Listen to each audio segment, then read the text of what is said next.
Project ચાલી રહ્યો છે billion minutes of piece appeal કે જે 24 ઓક્ટોબરથી શરૂ થયો છે અને 21 ડિસેમ્બર સુધી ચાલશે.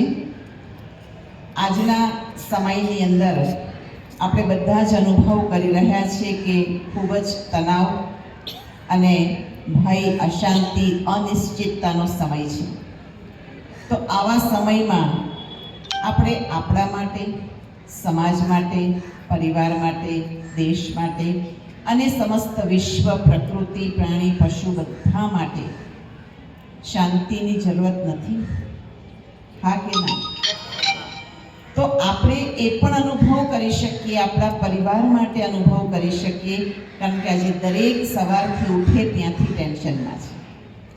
એ તણાવ, ખેંચાવનો અનુભવ કરે છે, પણ એને શાંતિ મળતી નથી. આપણે બધાને જોઈએ છે શાંતિ, પરંતુ બોલીએ છીએ અશાંતિથી, વ્યવહારમાં આવીએ છીએ ક્રોધથી, અને જે પણ કોઈ આપણે કરીએ છીએ એ પણ ખૂબ જ અંદરથી ઈર્ષ્યા, નફરત, ઘૃણા આ વગેરે ભાવોથી. તો ક્યાંથી આપણા જીવનની અંદર શાંતિ આવશે? તો આપણા જીવનની અંદર શાંતિ ક્યાંથી મળી શકે છે? તો વાસ્તવમાં શાંતિ એ આપણો સ્વધર્મ છે. શાંતિ આપણા ગળાનો હાર છે. બાળપણમાં આપણે વાર્તા સાંભળી હતી રાણીના હારની. નવલખો હાર ખોવાઈ ગયો અને પછી ખબર પડી કે એ તો એના ગળામાં જ હતો. એવી જ રીતે આજે આપણે બધી જગ્યાએ શાંતિ શોધીએ છીએ કે મને અહીંયા મળશે, મને અહીંયા મળશે, મને અહીંયા મળશે. કોઈ ફેમિલીમાં જશે, કોઈ મિત્ર સંબંધી પાસે જશે, કોઈ પિક્ચરમાં જશે, કોઈ હોટલમાં જશે, કોઈ ક્યાં જશે, કોઈ ક્યાં જશે, કોઈ સત્સંગમાં જશે. બધી જગ્યાએ શોધી રહ્યો છે. એ બધી જગ્યાએથી આપણને અનુભવ શું મળી રહ્યો છે? એટલા સમય પૂરતું આપણને ઠીક લાગે, પછી પાછા ઘરે જઈએ એટલે હતા ત્યાંના ત્યાં. તો એવું નહીં બને કે આપણા ઘરમાં પણ એ વાતાવરણ આપણે બનાવીએ. એ માટેનો એક પ્રોજેક્ટ છે. આપણે પણ એક પેમ્પલેટ બધાને મળશે કે જેની અંદર શું વિચારો કરવા. એ વિચારોથી, કારણ કે જેવો સંકલ્પ એવી સૃષ્ટિ, જેવું મન એવા આપણા અન્ન, એવો ઓડકાર પણ જેમ કહેવાય તેમ આપણા મનના વિચારો એવી જ આપણી તનની, વ્યવહારની ગતિ.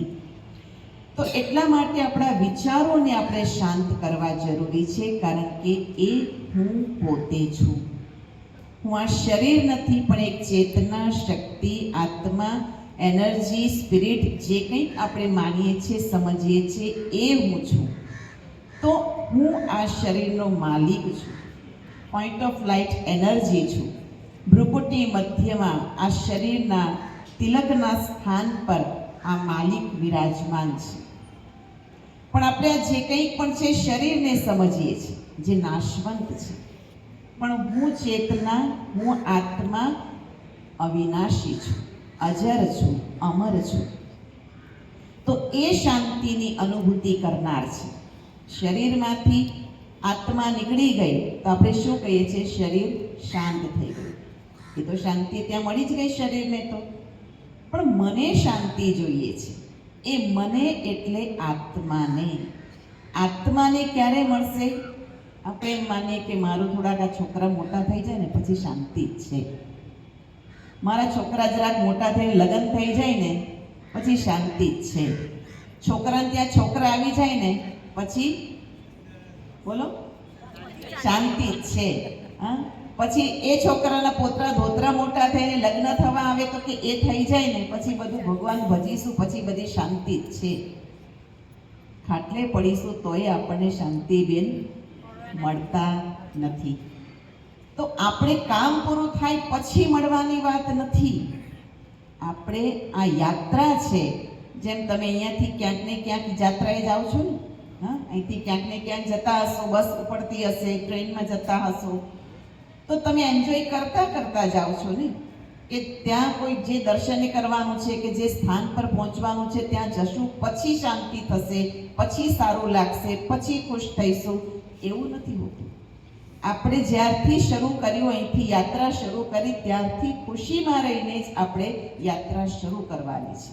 તો આપણું જે આ જીવન છે એ કામ પૂરું થાય પછી નહીં, પરંતુ જે જીવી રહ્યા છે ક્ષણમાં જ મને અનુભૂતિ કરવાની છે શાંતિની, ખુશીની, પ્યારની, જે આત્માના સ્વધર્મ છે. આપણે બધાને આખરે શું જોઈએ છે? શાંતિ, સુખ, પ્યાર, જ્ઞાન, શક્તિ. મંદિરમાં ભગવાન પાસે શું માંગીએ છીએ? આ જ માંગીએ છીએ. તો પરમાત્મા જ એના સ્ત્રોત છે અને હું આત્મા આ સાતેય ગુણોથી ભરપૂર છું. પણ હા, જન્મ લેતા લેતા આજે એ કાઉન્ટડાઉન થયું છે, એનર્જી ઓછી થઈ ગઈ છે. ફરી આપણે રિચાર્જ થવાનો આ સમય છે અને આ કળિયુગના હળાહળ કળિયુગની અંતિમ ચરણોમાં જે આપણે બધી જ પ્રકારે જોઈ રહ્યા છે કે યુદ્ધનો માહોલ છે, અનિશ્ચિતતાનો માહોલ છે. સવારે ગયેલો રાત્રે પાછો આવશે કે કેમ એ પણ એક પ્રશ્નાર્થ છે. એવા સમયમાં આપણે બધા માટે એ શાંતિની અનુભૂતિ કરવાની છે. તો આપણે થોડીક મિનિટો માટે બધા સીધા ટટ્ટાર બેસી જઈશું.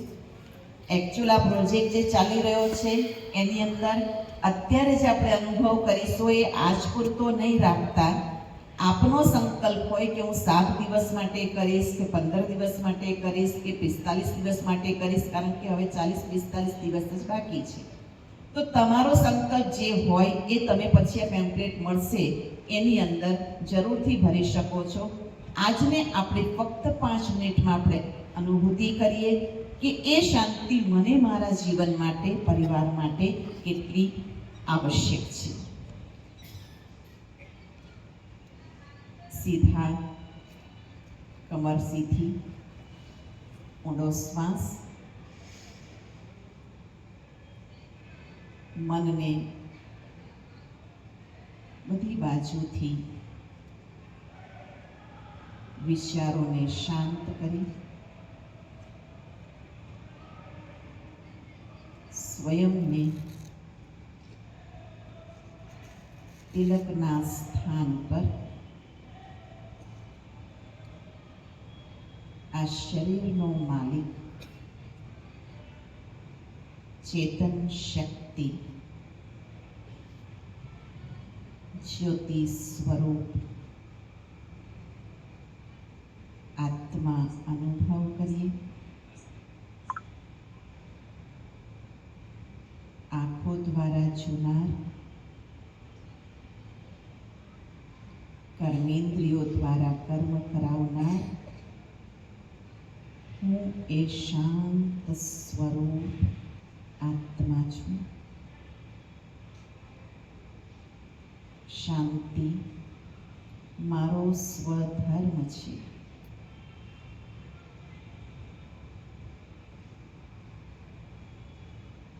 શાંતિધામ મુજ આત્માનું ઘર છે.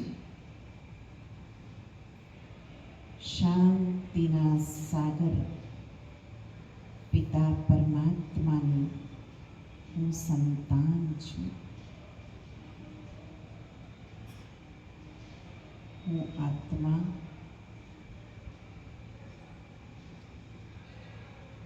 દરેક કર્મ શાંતિપૂર્વક કરીશ.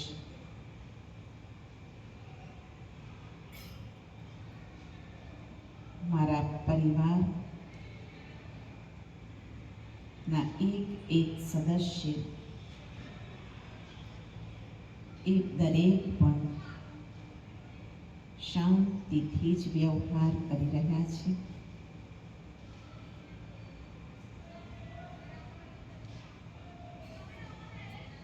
દરેકના જીવનમાં એક અસીમ શાંતિ આવી ગઈ છે, કારણ પરમાત્મા શાંતિના સાગરની હું સંતાન. એમની અસીમ શાંતિનો હું રોજ અનુભવ કરી રહી છું. મસ્તકની થોડી જ ઉપર એક પ્રકાશ અનુભવ કરીએ. એક શાંતિના સૂર્યને અનુભવ કરીએ, જે પરમાત્મા નિરાકાર શિવ પિતા, મુજ આત્માના પિતા, એમની શાંતિની કિરણો, શાંતિના પ્રકંપનો મુજ આત્મા પર, મારા પરિવારના એક એક સદસ્ય પર સતત આવી રહ્યા છે.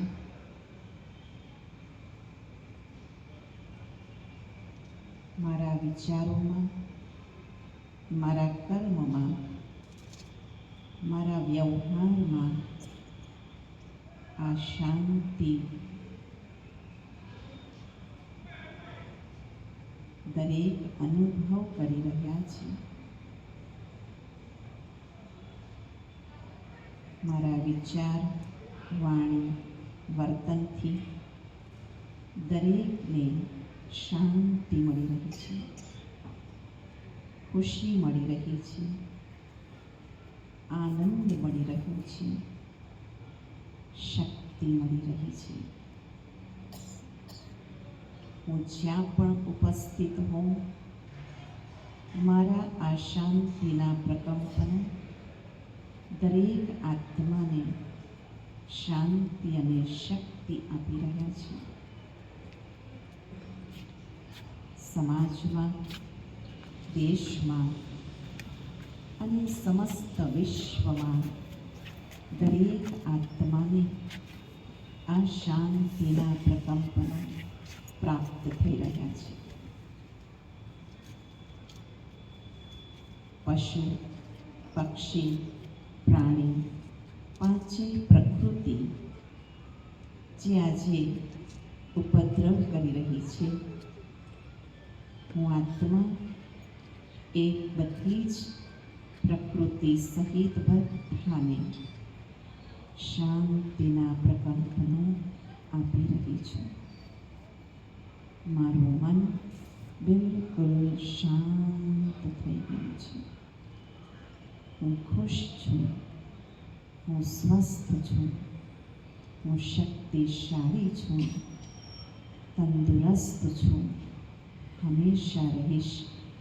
મારો પરિવાર સ્વસ્થ છે, શાંત છે, ખુશ છે, હંમેશા રહેશે.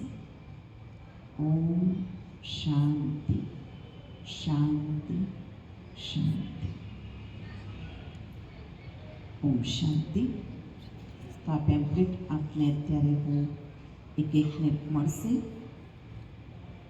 આપ આજે નહીં તો કાલ સુધીમાં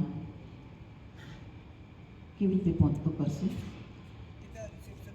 રિસેપ્શન પર જમા કરાવી દઈશું. તમારે કેટલા દિવસ કરવું છે અને કેટલી મિનિટ કરવું છે એમાં ડિટેલ્સ એટલા માટે લઈ રહ્યા છે કારણ કે આ યુનોમાં સબમિટ કરવાનું છે. 100 કરોડ મિનિટો આપણે બધા આપણો એક કમસે કમ ભગવાનના કાર્યમાં, કોઈ હનુમાનની જેટલું કામ કરે, કોઈ સુગ્રીવની જેમ કામ કરે, કોઈ ખિસકોલી જેટલું પણ કામ કરે, કમસે કમ આપણી 5 મિનિટ 24 કલાકમાંથી આપણે આપણા માટે, પરિવાર માટે, વિશ્વ માટે આપી જ શકીએ છીએ. તો આ પેમ્પલેટ જરૂરથી આપ ભરીને લાસ્ટમાં ત્યાં જતી વખતે આપી દેશો. તમારું એની અંદર નામ, એડ્રેસ, એટલા માટે એડ્રેસ એટલે ફક્ત તમે કયા એરિયામાંથી છો, અને મોબાઈલ નંબર એટલા માટે કે એક ફોર્મ એક જ વખત સબમિટ થાય. એટલે મોબાઈલ તમે ગ્રુપમાં એક પરિવારના હો 4 જણા તો 4 સંખ્યા અને એકનું જ નામ અને મોબાઈલ નંબર, બધાને પછી લખવાની જરૂરત નથી. પણ આ રીતે એટલા માટે જરૂરી છે કે અમારે ત્યાં સબમિટ કરાવવામાં પણ ઓથેન્ટિક ડેટા જોઈએ, એટલા માટે. તો આપ સર્વનો ખૂબ ખૂબ આભાર, ખાસ પ્રમુખ સાહેબનો આભાર. આપ સર્વે શાંતિથી સાંભળ્યા એ બદલ ઓમ શાંતિ. એકવાર વિદ્યાલયની પણ આપ જરૂરથી મુલાકાત લેજો. 7 દિવસનો બેઝિક કોર્સ હોય છે, વિના મૂલ્યે આપ એનો લાભ લઈ શકો છો. અહીંયા રુદ્રનાથપરાની અંદર જ ગોકુલ ડેરીની ઉપર જ આપણું કેન્દ્ર અત્યારે આવેલું છે, અને ચૌટા બાલાજી રોડની અંદર પણ આપણું કેન્દ્ર આવેલું છે. જ્યાં જેને નજીક પડતું હોય ત્યાં પણ આપ જઈને 1 કલાકનો 7 દિવસનો આ જે વિદ્યાલયનો કોર્સ છે એ વિના મૂલ્યે જરૂરથી આપ લાભ લેશો એવી વિનંતી છે. ઓમ શાંતિ. ધન્યવાદ.